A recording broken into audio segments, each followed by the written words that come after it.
बहुत मोहब्बत करता हूं तुमसे। इतनी मोहब्बत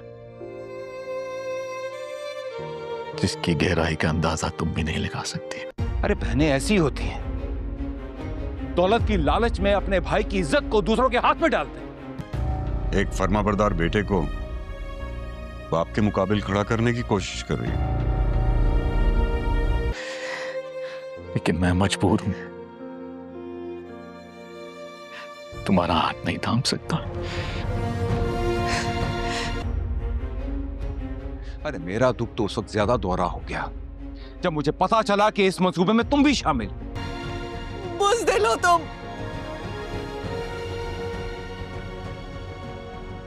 अपनी नजरों में गिर गई मैं। भाईजान मुझे माफ कर दे।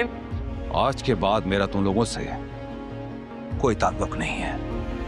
आखिरकार ही वो दिन आ गया है जिसका हम बड़ी ही बेसब्री के साथ इंतज़ार कर रहे थे कि जवार कब पारस से अपनी मोहब्बत का इजहार करेगा। और जवार को जब ये बात महसूस होती है कि अब पारस से वो अपने दिल की बात कहे, अगर उसने अब अपने दिल की बात नहीं कही तो बहुत ही ज़्यादा देर हो जाएगी। और वो पारस का हाथ पकड़ लेता है और पारस से यही बात कहता है, मैं तुमसे बेइंतहा मोहब्बत करता हूँ और तुम मेरे प्यार की गहराई का अंदाज़ा नहीं लगा सकती।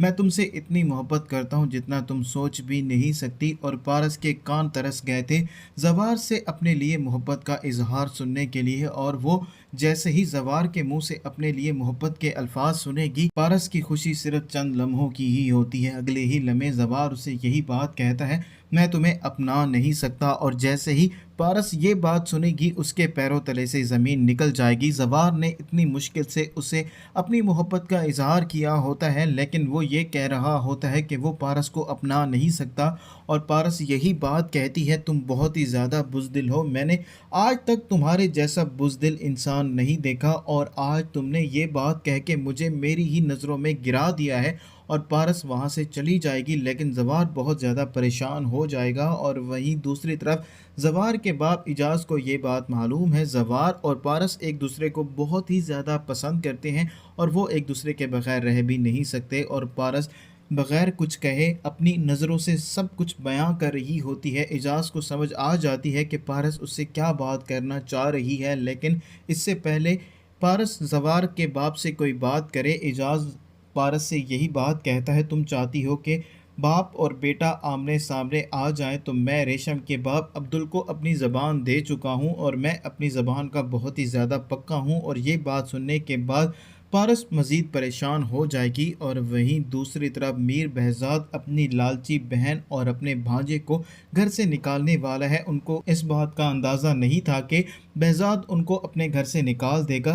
बहज़ाद बड़ा ही शातिर है और उसके पास सारे सबूत भी आ चुके होते हैं और वो अपने भांजे की काफ़ी ज़्यादा इंसल्ट भी करता है और उसके करतूत भी उसको बताता है। और वो अपनी बहन के साथ फिर भी नाइंसाफ़ी नहीं करना चाहता, इसीलिए वो कुछ अपनी प्रॉपर्टी अपनी बहन के नाम कर देता है। और वो प्रॉपर्टी के पेपर्स उनके मुंह पर मारकर यही बात कहता है कि आज के बाद मेरा तुम लोगों से कोई भी ताल्लुक़ नहीं है। और शाहीन अपने भाई से माफ़ी मांग रही होती है और वो मगरमच्छ के आंसू बहा रही होती है, लेकिन महजाद पर उसके मगरमच्छ के आंसुओं का कोई भी असर नहीं होने वाला। और वो बहज़ाद को रोकने की कोशिश करते रहेंगे, लेकिन बहज़ाद वहाँ से चला जाएगा तो शाहीन और आफताब को ये बात समझ आ जाएगी कि अब उनके पास कुछ भी नहीं रहा और वो खाली हाथ रह गए हैं।